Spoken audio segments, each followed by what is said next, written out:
Hola chavos, qué gusto saludarlos. Gracias por ser parte del inicio y queremos invitarlos cada viernes a las 7 p.m. a que puedan ser parte de nuestro grupo de jóvenes llamado Conócelo y Vívelo.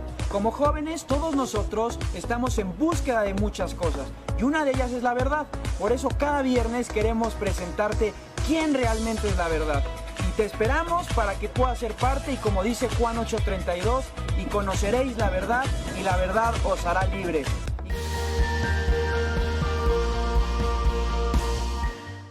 Así comienza el ministerio Conócelo y Vívelo, y es un ministerio que comenzó en el año 2018 y que siempre estuvo en el corazón de Estefano el poder realizar un congreso de jóvenes, ¿verdad?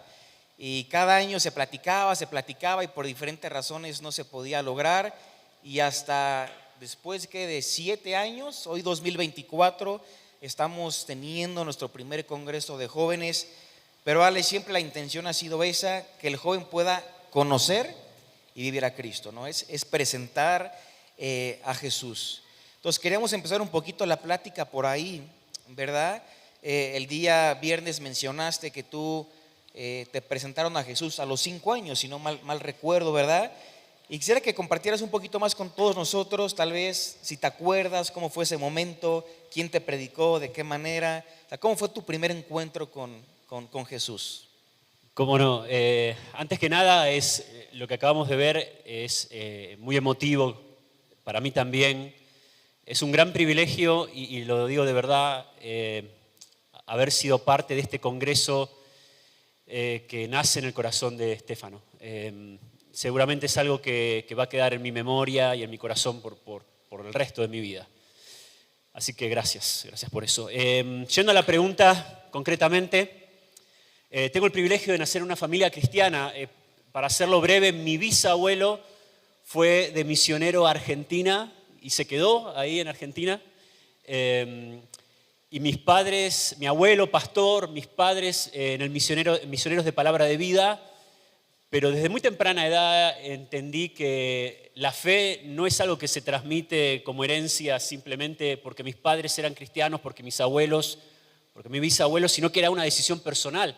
Era una decisión que yo tenía que tomar como hombre y como niño en realidad. Y tenía 5 años nada más, estábamos en un congreso justamente y me cuentan mis padres que volví de una de las prédicas y empecé a hacer preguntas y hice una pregunta y otra pregunta.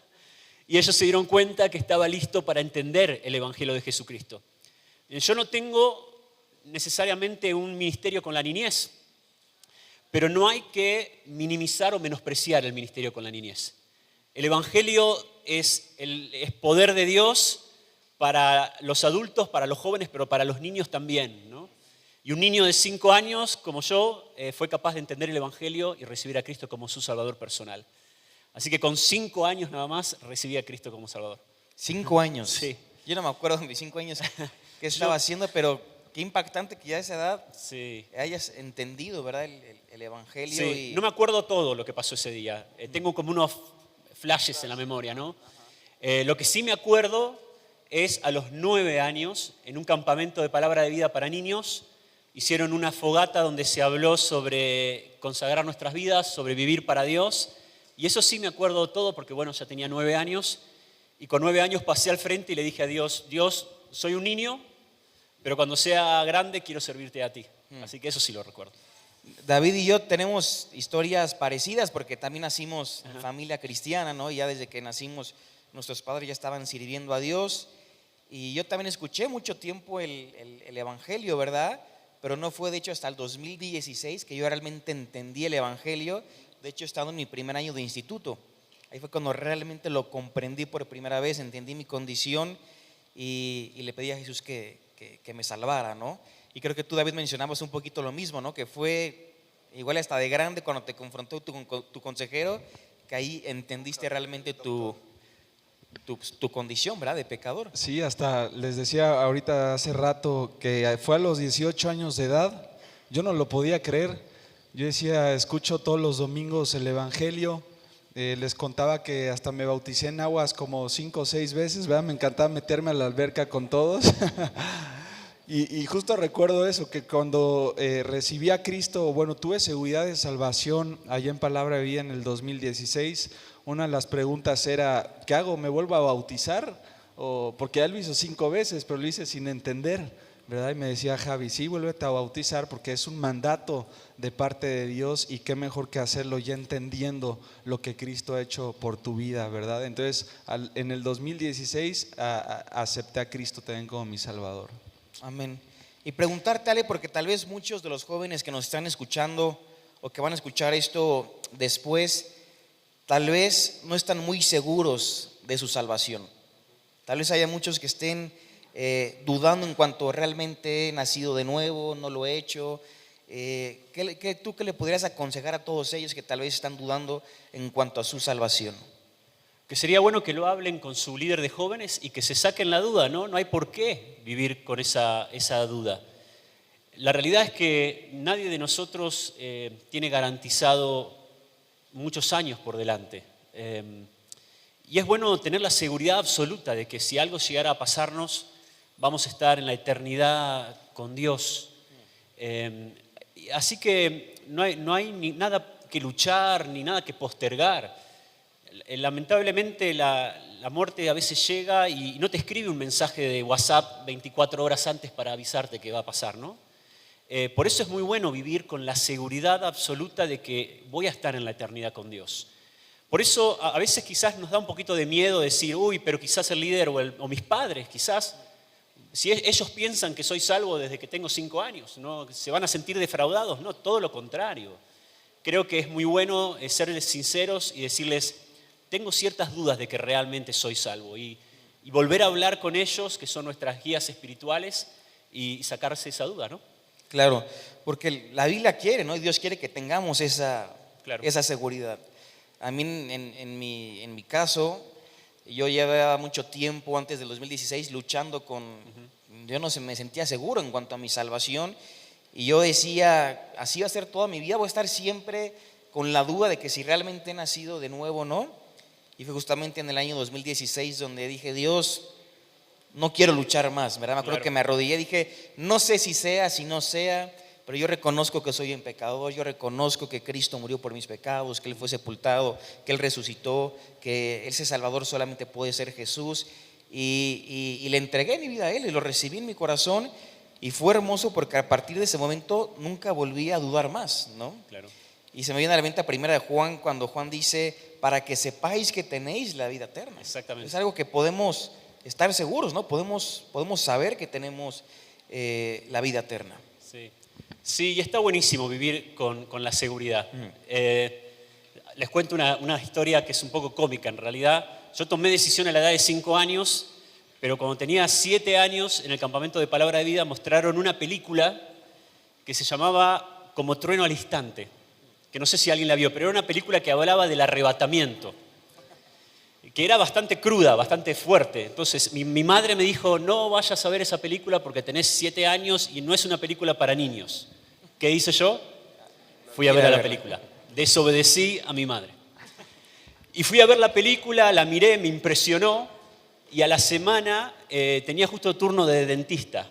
Y mi mamá me llevó al dentista, que era alguien conocido, y me dijo, mira, te dejo porque tengo que ir a hacer algo, pero a las 6 de la tarde paso a buscarte cuando termina el turno del dentista. Claro, llegó las 6 menos 10 y mi mamá no aparecía. 6 de la tarde, mi mamá no aparecía.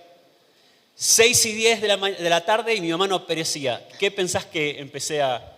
Dije, vino el arrebatamiento y me quedé. Me quedé. Tomé decisión 1 mes y medio seguido. Todas las noches oraba y decía, Dios, yo sé que te recibí como mi salvador personal, pero por las dudas te vuelvo a recibir.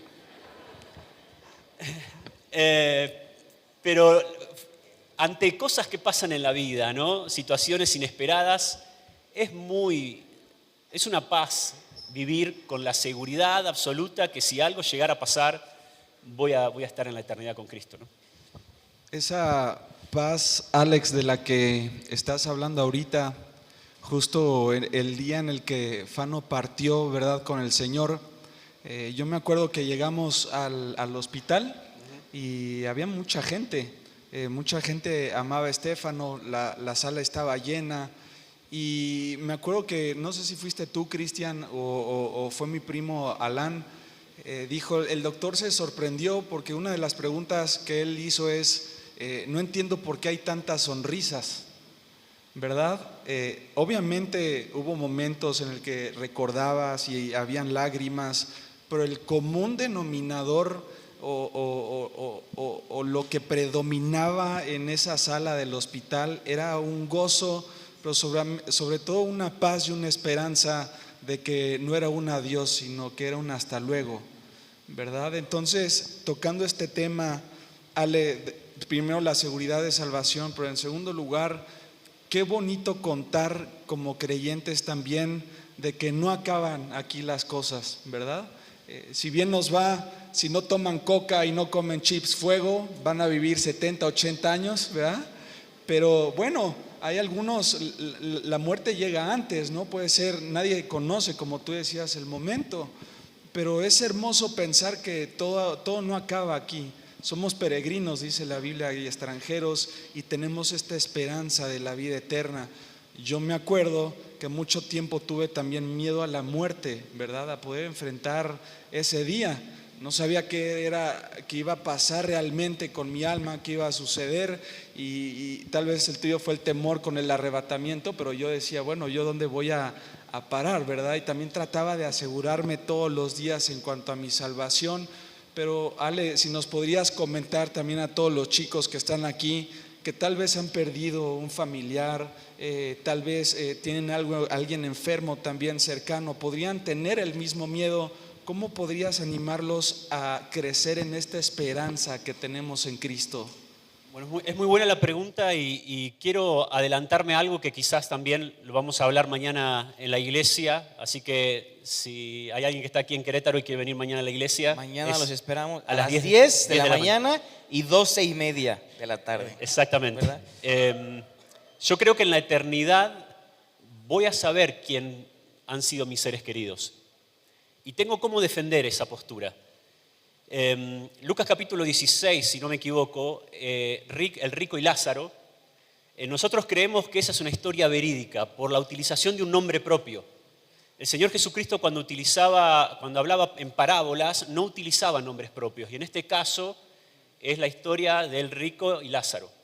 Y conocemos la historia y sabemos que este hombre va a un lugar de condenación, y nos estamos adelantando a algo que vamos a hablar mañana, pero llega a ese lugar de condenación y no pide por justicia, sino que pide inmediatamente por sus 5 hermanos. Y él dice, tengo 5 hermanos y quiero que alguien vaya a hablarles para que ellos no pasen la eternidad en este lugar. O sea, él prefería pasar la eternidad solo, pero que sus 5 hermanos no vayan a ese lugar. Creo firmemente que en la eternidad no va a haber un olvido de quienes han sido mis seres queridos. Y lo reafirmo por ese pasaje. Yo tuve 2 abuelos que fueron hombres de Dios. Mi abuelo por parte de mi papá se llamaba Dan y mi abuelo por parte de mi mamá que se llamó José. Pastores, hombres de Dios. ¿Les puedo ser sincero? Tengo muchas ganas de ver a mis abuelos. Tengo muchas ganas. Los extraño. ¿Vieron que hoy a la mañana hablábamos de con quién te juntarías, algún personaje de la historia con quien te juntarías a tomar un café? Yo creo que elegiría tomarme un café con mis abuelos.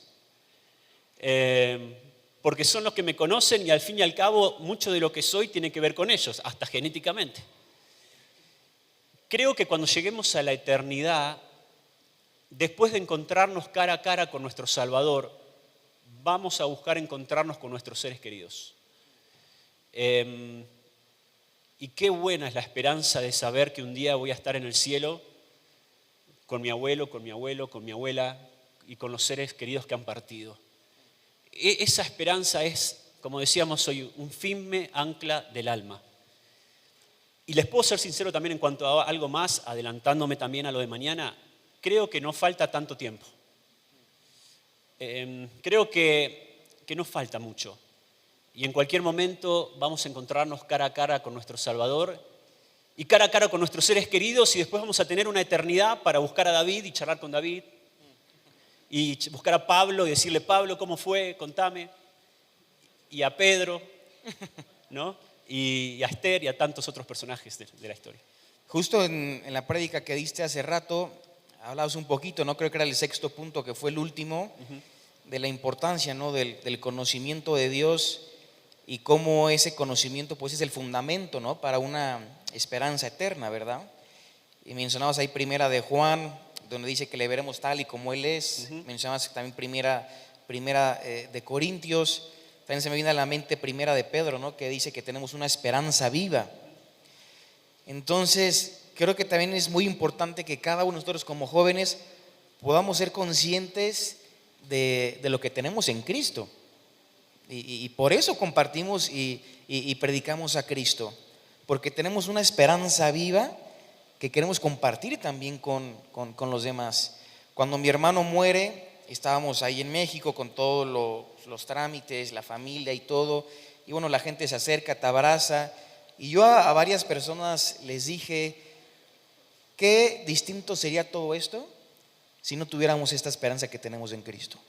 Dije, ¿quién sabe qué sería de mí, de mi familia, de todos los que amamos a Estefano, si no tuviéramos esta esperanza que tenemos en Cristo, ¿verdad? Ahora, hay muchos también de los que nos están escuchando que tal vez hayan perdido un ser querido, estén sufriendo, estén pasando por alguna depresión, por alguna prueba, alguien los abandonó, alguien los dejó. ¿Tú cómo crees, Ale, que esta esperanza que tenemos en Cristo influye también en el día a día, en el diario vivir? ¿De qué manera tendría que sacarnos adelante, verdad? Sí, tenemos una esperanza que es firme, como decíamos, y que es lo que nos lleva a estar firmes y a no titubear, como decíamos hoy a la mañana. Pero quiero decir algo, y yo no soy un experto en psicología, pero creo que no está mal doler, digamos. Los que hemos perdido algún ser querido, entendemos que pasamos por un duelo, más allá de la esperanza que tenemos. Y no está mal eso, no creo que esté mal. La palabra de Dios dice que nos podemos entristecer, pero no como los que no tienen esperanza. Pero fíjate que empieza diciendo que va a haber días en los cuales vamos a estar tristes y donde vamos a extrañar y donde nos va a costar un poco, pero tenemos la esperanza. Entonces no está mal quizás transitar esos días, pero lo que no hago es no me quedo a vivir en ese duelo. Está bien que lo tenga y seguramente va a haber muchos días difíciles y va a haber fechas especiales, seguramente, pero no me quedo a habitar en el duelo, a decir esto me marca en el sentido negativo por el resto de mi vida, sino que enfrento el duelo con la esperanza que tenemos en Cristo Jesús.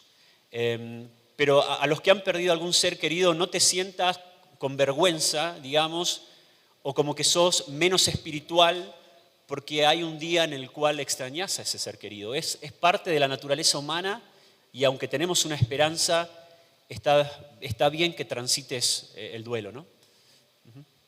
Hay un versículo en Hechos capítulo 1, versículo 8, que dice, recibiréis poder cuando haya venido sobre vosotros el Espíritu Santo, ¿verdad? Y me seréis testigos, y me encanta que nos da como una estructura de cómo debe de ser las misiones o las predicaciones, y me encanta cómo empieza primero en tu Jerusalén, ¿verdad?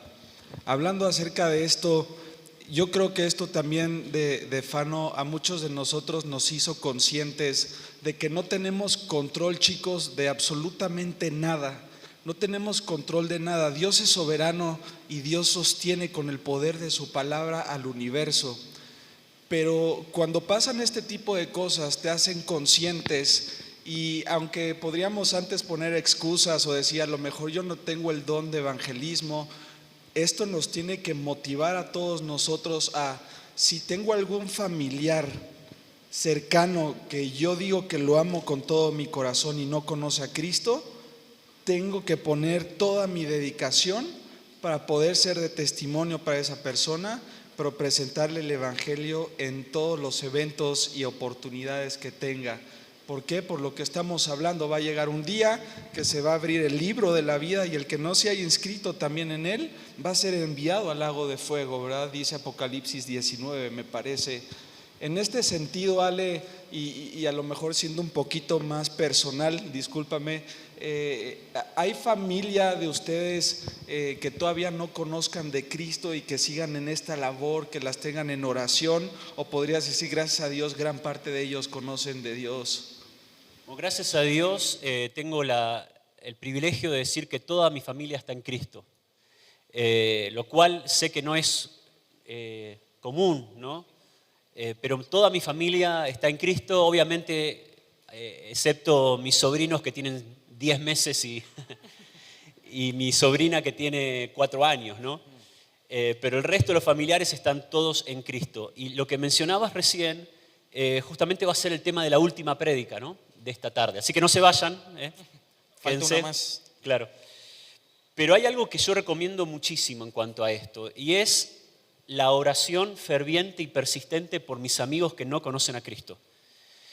Hace algunos años atrás tuve la oportunidad de tomar un curso de evangelismo con un ministerio que se dedica únicamente a entrenar para el evangelismo. Y ellos plantearon algo que a mí me sorprendió la atención, que fue no solamente saber cómo predicar el evangelio, sino que antes de presentar el evangelio, fervientemente orar por lo menos por 3 amigos.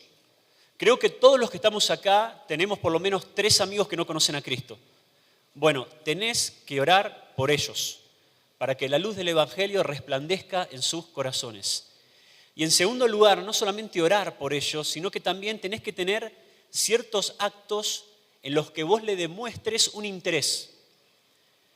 Por ejemplo, estaría muy bueno que en algún momento, esta semana o la semana que viene, vos le mandes un mensaje a uno de sus amigos y le digas: Juan, vos sabés que soy cristiano, estoy a punto de orar, quiero saber si tenés algún motivo de oración por el cual pueda orar. Es una forma de mostrarle cariño y de mostrarle interés a ese amigo que al principio que seas va a decir: pero ¿cómo? Si yo no voy a la iglesia, yo no soy cristiano. Pero te vas a sorprender que ese amigo que no conoce a Dios va a decir: te pido que ores por mi mamá que está enferma, ¿no? Y es una forma de orar, mostrarle interés, pero va a llegar un momento en el que vas a poder presentar el Evangelio de Jesucristo. Y tenés que estar preparado y saber cómo hacerlo. Pero hay que animarse. Hay muchos chicos que son parte del grupo de jóvenes y que son conscientes de todo esto que nos has platicado, Ale, y tienen, por ejemplo, un papá que no conoce de Cristo y han sido obedientes en la predicación y en la vida de testimonio hacia ellos. Muchos de los servidores de Conócelo y Vívelo y muchos de los jóvenes que están aquí a lo mejor tienen un papá que no conoce de Cristo, una mamá que no conoce de Cristo. Están en la tarea, pero ¿cómo podríamos animarles a que no desistan, Ale? Hay momentos en los que nos escriben, ¿verdad? Y siempre piden oración.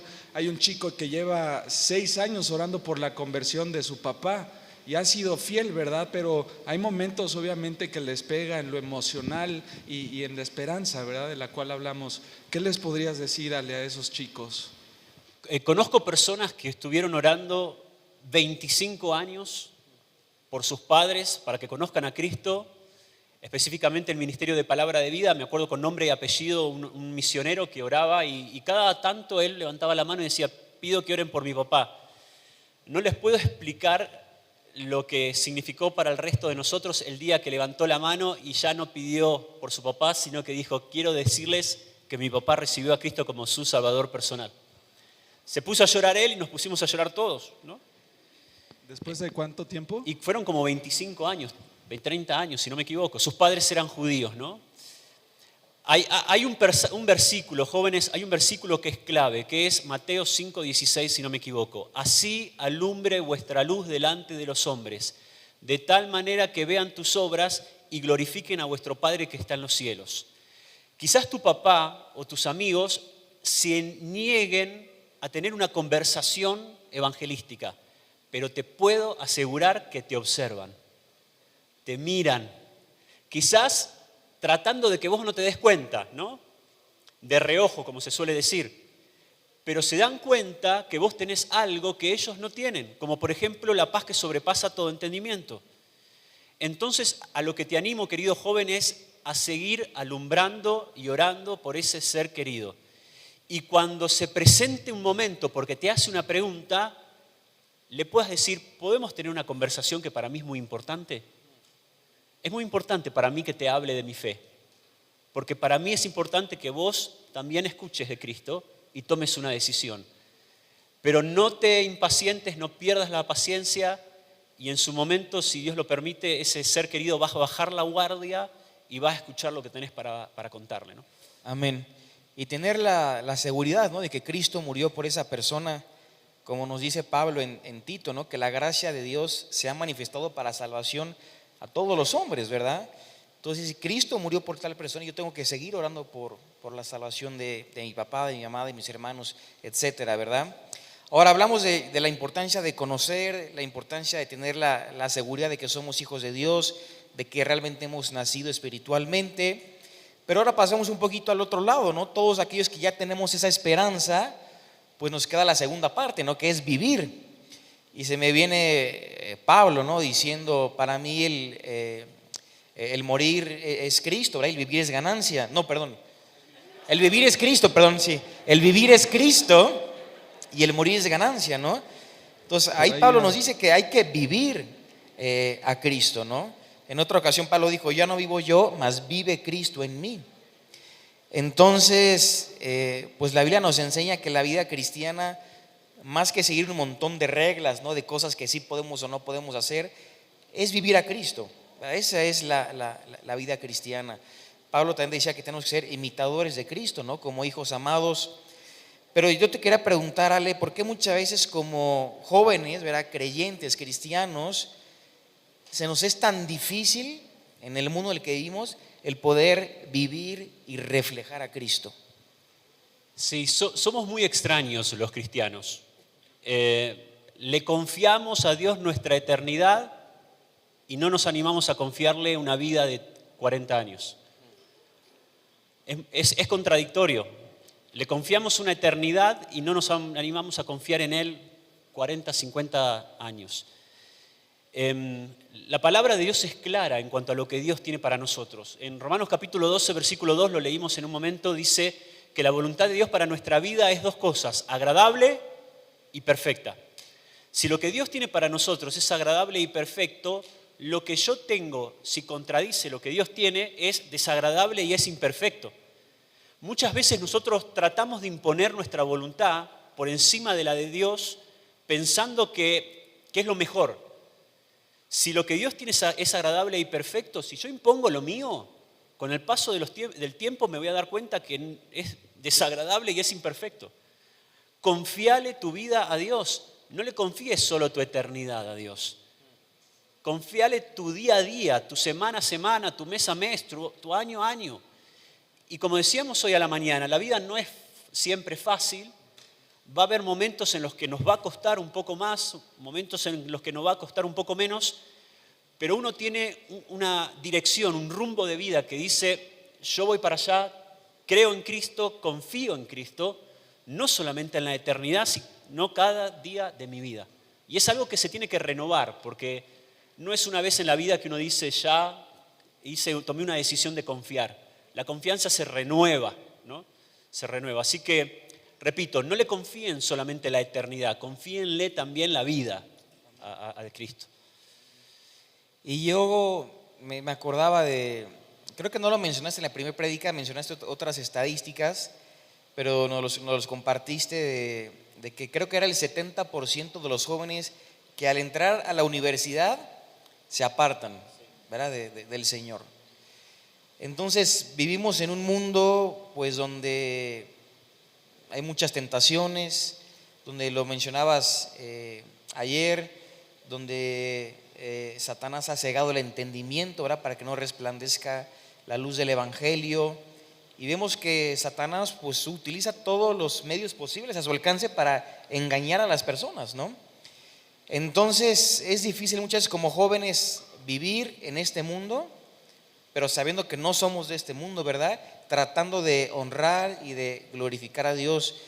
¿Tú qué consejo nos podrías dar a todos nosotros de cómo sobreponernos a todas esas pruebas, tentaciones, todo lo que el mundo nos ofrece y mantenernos pues fieles, confiando, como tú dices, en Dios.